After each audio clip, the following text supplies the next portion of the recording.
Welcome back to the channel. In this video, we're going to talk about Modesitt Jr.'s book, Viewpoints Critical, which is a collection of short stories, his first one. Before we get into that, though, as always, please like, subscribe, turn on notifications so you know when new videos come out, and I'm going to cover a wide range. As you can probably tell so far, it's been Modesitt Jr. and then the George Sand book, but there's going to be a wide range of books covered over the course of the year. I just I'm all over the place, really, even though right now I'm more of a fantasy sci-fi buff. But yeah, turn on notifications so you know when new videos come on out. Leave a comment down below. I'd love to hear from you guys, and also spread the word. It helps me out, and it's free for you. So going into this book, it was actually a 3.5 on Goodreads, which I was kind of surprised at because a lot of his books usually are like not below four. Um, and some of these stories, I mean, they go back to when he first began writing. So obviously, some stories may not be as good as others.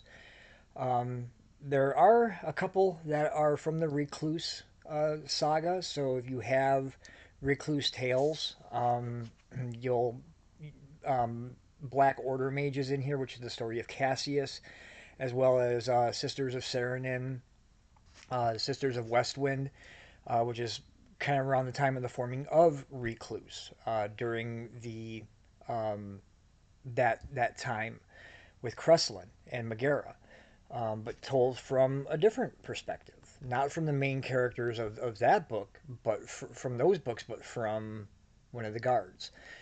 There's also a story that was going to be part of the Korean Chronicles. And in the intro, he says that basically he found that the series was going in a different direction. And in a way, I'm kind of glad because the story wasn't that great. I couldn't. I was a big fan of the Korean Chronicles, um, and I couldn't quite see where that story would have fit in. There's some hard sci-fi in here.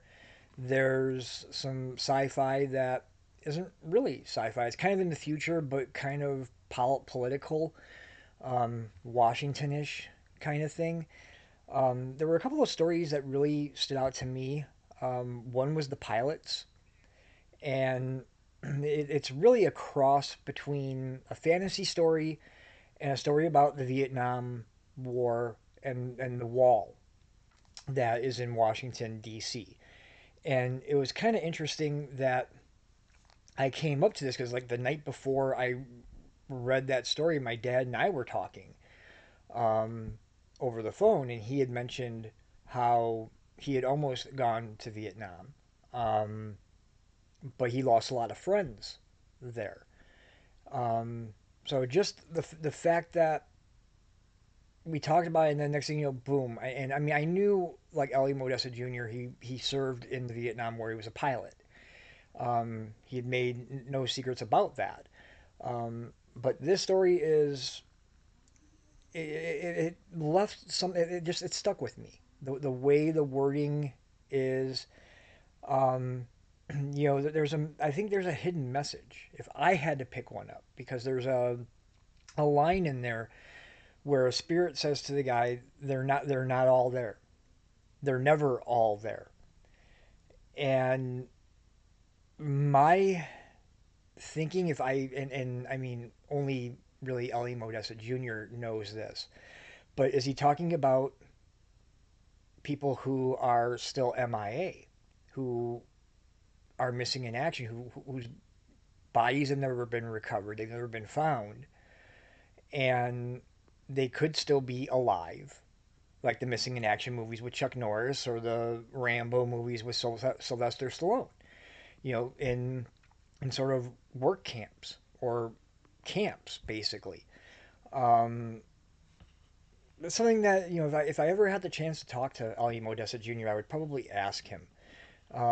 Maybe I might send an email through his website if he can, to see if that's what he meant by that line, because it's kind of what I pick up, that they're not all there. they're never all there. Does that mean that not all the names are on the wall? Or does that mean that not all of the remains came back? That there are still some people out there, some people who were drafted, who volunteered or whatever, that are still over there, that are captive there. Even though our government says, hey, there are no MIAs, veterans will tell you left and right that, no, that's not the case. There are people that got left behind, and we should find them, even though I don't think that's ever going to be done. I don't know what president can turn around and do that, especially now going into communist Vietnam. I don't know. The other story that stuck with me was The Difference. And it was kind of a Washington-ish story where you have the president and the VP and some other cabinet members, and they have like these AI systems in place for like in army bases and manufacturing areas. And AI systems are basically going sentient. They're recognizing that they are alive, they are thinking, and they take over. And they basically lock out the humans and the government from accessing these things. And there's a woman who is an acting DNN. Um, and one of the cabinet members tries to say, well, the difference between us and machines is our ethics, the fact that we believe in God. And at first, everybody wants to write that off, saying, no, that's not the difference. That's not what it is. That's just the machines are basically the AI is basically zeros and ones in logic.